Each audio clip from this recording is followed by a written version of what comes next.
você que assiste aí o canal do Baixo da Grama, assiste os vídeos. Primeiro eu vou pedir para você curtir, comentar, compartilhar. O primeiro vídeo realmente foi um desabafo de torcedor. Eu poderia começar com análise técnica, mas não tem condições de começar com uma análise técnica com tudo que está engasgado desde ontem não, há muito tempo. Torcedor vascaíno, não, como eu falei, não tem Nutella. Torcedor vascaíno é raiz, porque sabe quando eu me tornei vascaíno? Em 97, quando o Vasco foi tricampeão e o Vasco estreia com uma goleada no União São João de Araras 6-1. Ah, mas você está falando do União São João de Araras, amigo. Era time que estava jogando o Campeonato Brasileiro. Não vem falar besteira. Enfim, e o nosso último título grande foi Copa do Brasil, e desde então a gente só tem sofrido. Durante muito tempo ficaram zoando o flamenguista do cheirinho, cheirinho, cheirinho, só que, pessoal, pelo menos os caras chegavam lá, né?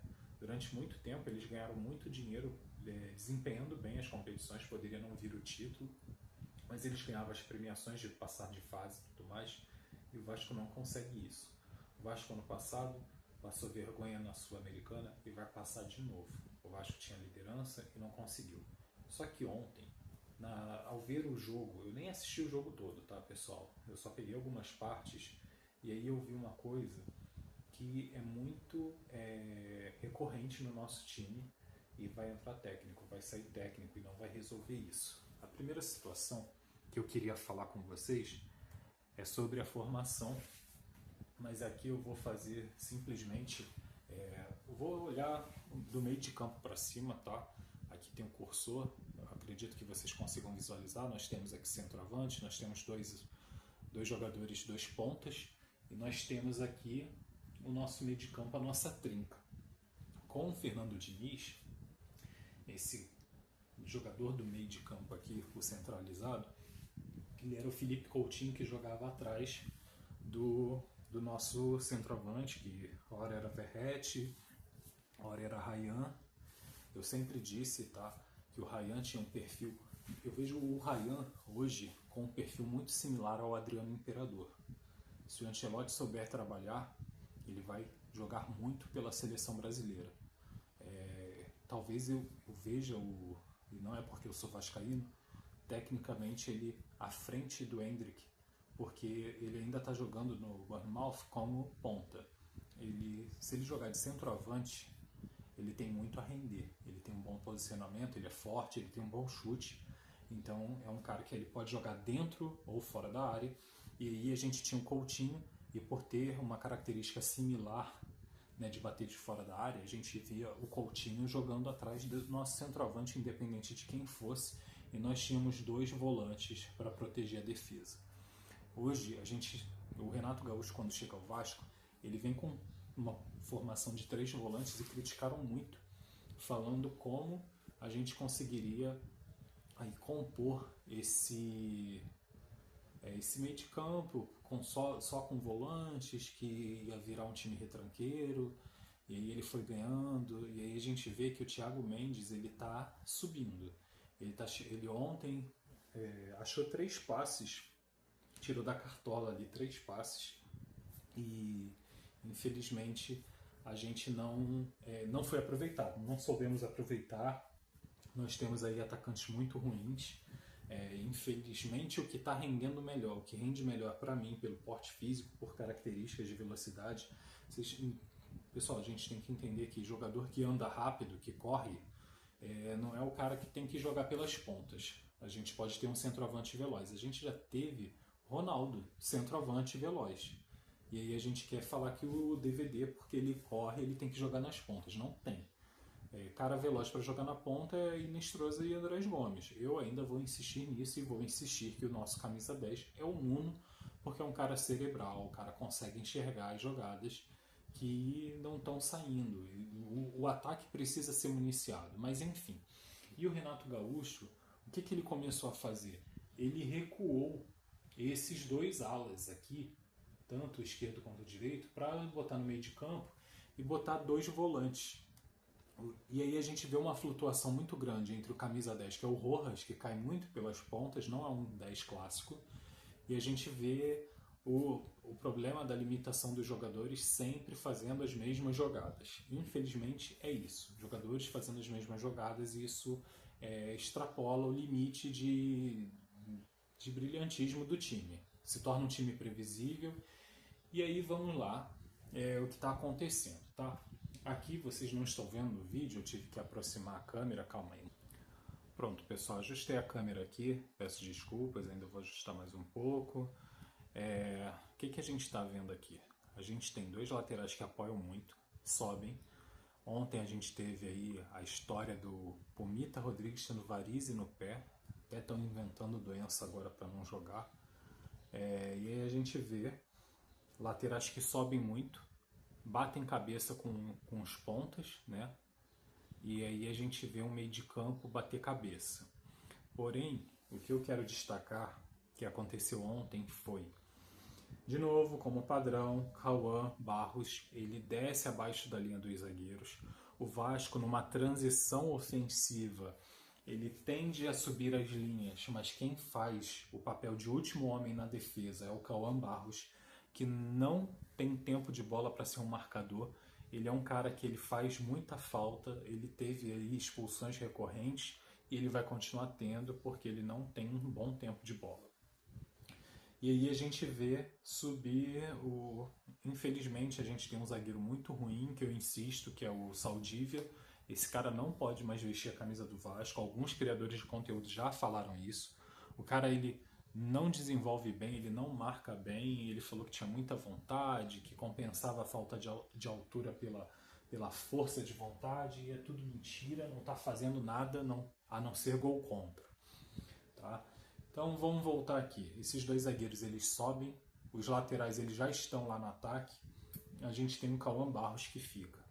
Na recomposição, a gente tem dois laterais que não voltam tempo suficiente, eles não têm essa velocidade para voltar. Às vezes, é claro, o PH fazia muito essa ida e volta, mas desde que foi escalado pela seleção, ele caiu o nível dele, ele parou de fazer. E, é claro, a gente elogiava enquanto o cara dava conta de fazer esse vai e vem. Depois disso, esquece, Pumita Rodrigues é ídolo, enfim. E aí, a gente tem volantes que estão desempenhando um papel de meio de ataque. Thiago Mendes, a recomposição é mais lenta. A verdade é essa, não é dizer que eles não voltam, a recomposição é mais lenta. E ontem a gente tinha 4 jogadores, tá? Eu vou falar um meio de campo que voltou junto com o Cauã Barros, que já estava na defesa, e os 2 zagueiros. Então a gente tinha 4 jogadores, os laterais estavam voltando, e nisso a gente tinha aí de 4 a 6 jogadores de defesa. Quando o Red Bull Bragantino subiu ao ataque, ele conseguiu ocupar todos esses defensores. Ou seja, 6 jogadores estavam marcando. 4 jogadores estavam do meio de campo esperando uma jogada. O Spinelli, por exemplo, ele joga muito longe da área. E é claro, ele é um jogador que não é um jogador de dentro de área. Ele é um jogador que ele entra na área e ali ele faz alguma coisa, mas nem isso estava fazendo, porque a bola... Enfim. E aí a gente vê o Cauã Barros perdido, às vezes não sabe o que está fazendo. Aí a gente vê os zagueiros também mais perdidos ainda, batendo cabeça, e os laterais não voltam a tempo suficiente. E aí vem um jogador a mais do Red Bull Bragantino. Então, diversas vezes o Bragantino chegou na área do Vasco com 7 jogadores à frente. Ele não chegou sempre tendo superioridade numérica e sempre tendo um elemento surpresa. Quando a gente muda para essa formação, e se vocês repararem, é o que a gente está tendo atualmente, apesar de dizer que esse cara aqui é o Rojas, que joga exatamente aqui, atrás do centroavante, a gente está tendo uma superioridade numérica no meio de campo. Talvez hoje, para o elenco do Vasco, pela limitação técnica, porque tático o treinador tem que trabalhar. O técnico é um trabalho recorrente, que vai haver o desenvolvimento, e se ele fala tanto de jogadores que, caramba, vieram a preço de ouro, ele tem que lapidar esses jogadores, porque esses jogadores não vão sair. O Vasco da Gama ele fica fazendo negociações, tá? O Admar ele fez uma Uma janela, dessa vez, 2026, muito infeliz.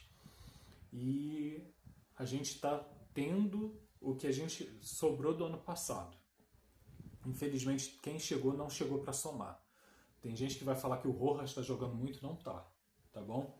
Então vamos lá. O Thiago Mendes ele levou um tempo para se familiarizar com o elenco, não sei, mas eu acredito que o trabalho em separado com esses jogadores, Marino, Spinelli, Rojas, então esses caras eles têm que jogar constantemente.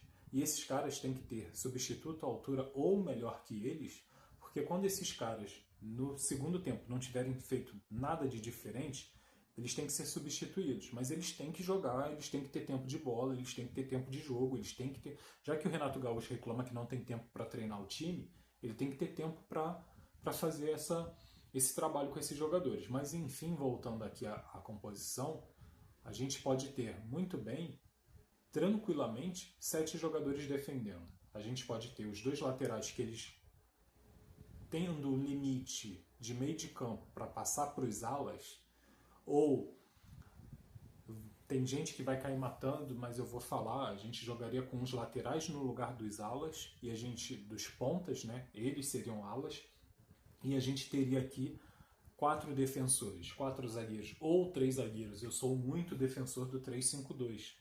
Aí o pessoal vai falar, mas o 3-5-2 não funciona. Funcionou para a seleção brasileira em 2002. O pessoal caiu criticando, Filipão, a convocação do Ronaldo. Cara, um técnico ele tem que saber extrair o melhor do seu time e tá faltando isso. Tá faltando um técnico que consiga extrair o melhor desse time, que consiga olhar para o campo e entender que sim, tem jogadores que têm limitação, mas não dá para ficar toda hora botando na conta da limitação do jogador. Ou então, para de fazer a demagogia de falar, não vou culpar A, B, todo mundo ganha, todo mundo perde. Fala, não, a gente perdeu porque o Saldívia faz gol contra e não sabe marcar. A gente perdeu porque o Cauã Barros ele não faz um papel de último homem de defesa eficiente. Então, a gente tem que começar a pensar em ter sim 7 jogadores que defendam, mas ao mesmo tempo a gente também tem 6 jogadores que atacam. Então esse meio de campo, ele, ao mesmo tempo ele tem que ter disposição para correr, para recompor, tanto defensivamente quanto a ofensividade do time, depende do meio de campo. Esse meio de campo precisa ser preenchido. E esse jogador aqui, se a gente joga com... infelizmente, o único jogador que não é que ele seja um exímio centroavante, mas que tem perfil e mostrou ontem, mesmo errando, que é o cara que dentro da área vai tentar qualquer coisa para fazer gol, é o Brenner. A bola vai bater nele, ele vai sair chutando para frente, e é isso. O Spinelli e o DVD, eles são jogadores que eles precisam jogar fora da área, e o DVD consegue muito bem fazer o pivô, jogar de costas para o gol, e esses alas, eles infiltram, certo? Na diagonal. O Pumita Rodrigues fez várias vezes isso. Ele fez vários gols dessa forma. Ao mesmo tempo, ele é o cara que ele tira a visão do goleiro para esse cara infiltrar de frente e bater pro gol. Mas o Rojas, camisa 10, não sabe fazer isso de frente pro gol. Ele tem que dar um toque a mais. Ele tem que... E aí outra coisa, eu defendo aqui, continuarei defendendo porque é o melhor que nós temos agora. Então a gente tem que saber lidar com o que a gente tem. Mas o Andrés Gomes ele já está mais que uma carta marcada no baralho. Todo mundo sabe o que ele vai fazer, todo mundo sabe que ele vai, vez ou outra ele vai tirar um gol. Ele é um jogador que ele continua lutando até o fim, mas ele é o cara que ele está cansando. Então, esse negócio de botar, quando coloca ele para flutuar aqui no meio de campo, você está cansando ainda mais o cara, você está tirando aí, enfim. Então, pessoal, a análise tática do Vasco no jogo de ontem foi provado que a gente perde por superioridade numérica nas transições, tanto ofensivas quanto defensivas, tá? Porque a gente tinha aí um número, durante o ataque a gente não teve em nenhum momento uma numeração superior. O Bragantino tranquilamente igualava o número de defensores, ao mesmo tempo a gente via que para a defesa a gente sempre perdia porque eles sempre tinham um elemento e sempre infiltrando pelo meio. O cara não vinha pontas, não vinha em diagonal, não, ele vinha pelo meio tranquilamente, a jogada se repetiu 3 vezes e a gente continuou caindo 3 vezes na mesma jogada. E cadê o técnico para olhar o jogo para perceber isso? Cadê o bendito do auxiliar técnico para perceber isso e mudar a formação do time? Outra coisa, o time tem que saber que ele pode entrar num 4-3-3 e ele mudar para um 4-5-1, para um 3-5-2 e o time tem que funcionar do mesmo jeito. Então é bom sim nós termos jogadores versáteis, mas é bom sim que o técnico saiba mudar isso. Não adianta a gente começar o jogo e outra. O Renato Gaúcho ele está tendo o mesmo problema do Diniz, tá? Até fugiu o nome do cara. Ele tá lotando o ataque e aí ele tá criando um buraco no meio de campo e a gente não tem zagueiros fortes. Então a gente vai ter aí, sempre no embate, um contra um, nossos zagueiros vão ficar pelo caminho. E o Léo Jardim tá falhando muito. Pô, o cara não vai fazer milagre. Não vai. Então, tá na hora de acorda. Caraca, você tá dando palpite pra caramba, vai lá e assume o time. Amigo, me paga minhas licenças de treinador, que eu assumo o time e eu garanto que eu não fico abaixo da 10ª posição. Eu não vou garantir um brasileiro, mas essa briga por rebaixamento não vai ter. Posso garantir. Qualquer um que preste atenção, que tire a visão de torcedor para xingar o treinador e um erro de um jogador e comece a entender o que o adversário está fazendo também, está entendendo que o Vasco está caindo sempre num erro recorrente. Os outros times eles conseguem nitidamente aguentar 30 minutos de pressão do Vasco e entender como o Vasco funciona, e nos outros 15 minutos, para acabar o tempo, eles massacram o Vasco. Então é isso que está acontecendo. A outra coisa também é o preparo físico. Há uma necessidade aí de um aprimoramento físico dos nossos jogadores para que eles aguentem jogar os 45 minutos. É permitido aí 5 substituições, tem pausa de hidratação. Caramba, substitui 5. Não enrola não, nem que tem que tirar os 5 de uma vez, mas faz a substituição. Se tem gente que não tem, morreu no primeiro tempo, já volta no intervalo no banco. É simples, simples, tá? Pessoal, o vídeo ficou longo, mas eu gostaria muito que vocês não revisitassem esse vídeo, mas que vocês revisitem os jogos, os últimos jogos do Vasco e prestem atenção nisso. O Vasco sempre perde na transição do jogo, na transição da bola. Então é isso, galera. Não esquece de curtir, comentar, compartilha o vídeo com alguém que você gosta aí, que seja vascaíno ou que goste de futebol de verdade. E vamos fazer esse canal crescer aí, pessoal. Falou, até o próximo vídeo.